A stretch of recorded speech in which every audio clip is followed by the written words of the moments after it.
बिस्मिल्लाहिर्रहमानिर्रहीम। व्यूवर्स, आप हमारा यूट्यूब चैनल देख रहे हैं जमहूर की आवाज़ एम उर्दू पर। एक तो आज इस वक्त चूँकि हम पार्लियामेंट हाउस के बाहर मौजूद हैं, तो इस वजह से आपको रोशनी कम लग रही है। दूसरा, अब जो बात आपसे करनी है, एक तो आईनी तरमीम के हवाले से इत्तफ़ाक़ राय हो गया, लेकिन ये जो पार्लियामेंट के हमसाए हैं हमारे सुप्रीम कोर्ट वाले भाई, ये क्यों जो है वो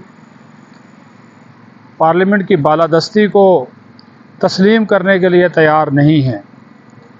आज जब इलेक्शन कमीशन मखसूस नशिस्तों के हवाले से स्पीकर कौमी असम्बली के लिखे गए खतूत, पंजाब असम्बली के स्पीकर के लिखे गए खतूत के ऊपर इजलास कर रहे थे, बात कर रहे थे, तो आपने देखा कि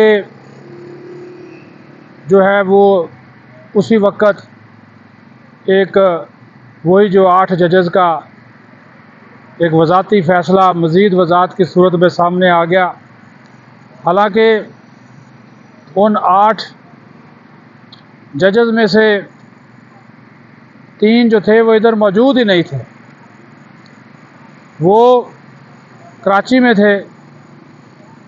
8 के 8 जजेस के दस्तखत भी नहीं, लेकिन हज़ारों वजाहतें ऐसी कि हर वजाहत पे दम निकले, वो वाला हिसाब किया, फ़ौरन वजाहत जारी कर दी। जब ये पता चला कि election commission of Pakistan speaker के ख़त के ऊपर मखसूस नशिस्तों के हवाले से फ़ैसला करने जा रहा है, और हो सकता था कि ये नशिस्तें वापस मिल जाती कौमी असम्बली को, क्योंकि इलेक्शन एक्ट पास हो चुका है, लेकिन ये 8 मुअज़्ज़ज़ जजेस उस इलेक्शन एक्ट की मंजूरी को ही मानने को तैयार नहीं। वो कह रहे हैं जो हमारा जो 12 जुलाई का फ़ैसला है वो फ़ैसला सुप्रीम है, वो फ़ैसला जो है वही दुरुस्त फ़ैसला है, और हम जनाब पार्लियामेंट का जो इख्तियार है, कानून साजी का जो इख्तियार है, वो भी हम तस्लीम करने को तैयार नहीं हैं। आप इससे अंदाज़ा लगा लें कि क्या टकराव है, क्या ज़िद है, क्या अना है। पार्लियामेंट तो फिर उनकी बात मान लेती है, लेकिन ये मुअज़्ज़ज़ 8 जजेस पता नहीं क्यों नहीं मान रहे। और इसकी टाइमिंग देखें, जब पार्लिमानी कमेटी के अंदर इत्तफ़ाक़ राय हो गया कि एक आईनी तरमीम लाई जाएगी आला अदलिया में इस्लाहात के हवाले से, और उसमें कोई ऐसी चीज़ भी नहीं है, और दूसरी तरफ इलेक्शन कमीशन मखसूस नशिस्तों से मुतल्लिक़ फ़ैसला करने जा रहा था, तो उन्होंने इलेक्शन कमीशन को रोक दिया, दबाव डाला।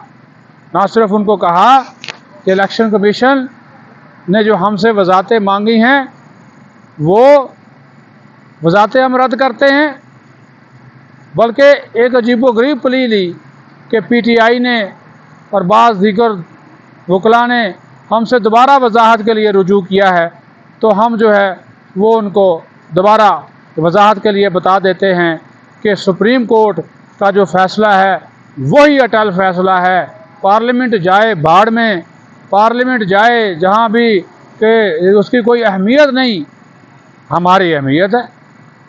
बालादस्ती की गेम है। अच्छे हमसाए वो होते हैं जो किसी को तंग ना करें, लेकिन यहाँ पे तो हमसायगी का वो सिलसिला ही ख़त्म कर दिया गया।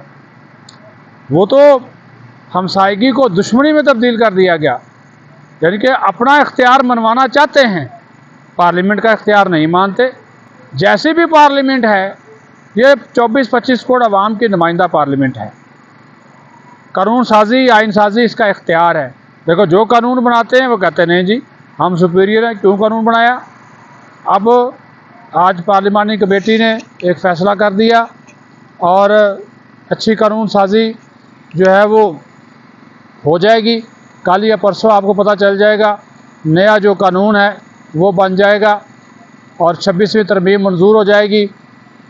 आइनी बेंच बनने जा रहा है और 5 रुकनी आइनी बेंच होगा आइनी मुकदमात सुनने के लिए।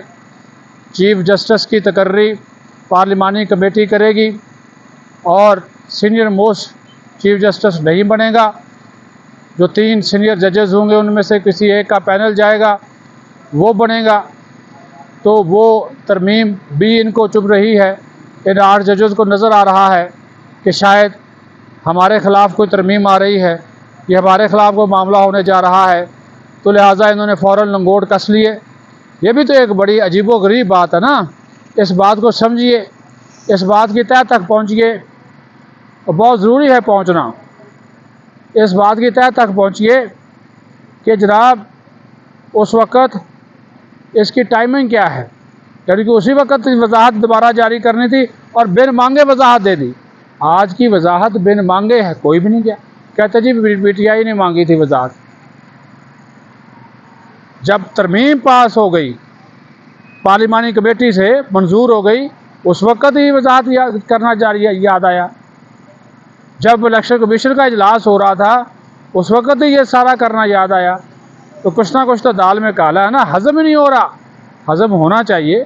आप पार्लियामेंट को माने, पार्लियामेंट की बालादस्ती को माने, पार्लियामेंट आपको मानती है। हम तो मुअज़्ज़ज़ के अल्फाज इस्तेमाल करते हैं, लेकिन इदारों का टकराव ठीक नहीं है। जमहूरियत के लिए सबको मिल बैठ कर सोचना चाहिए। अपना ख्याल रखें। पाकिस्तान जिंदाबाद।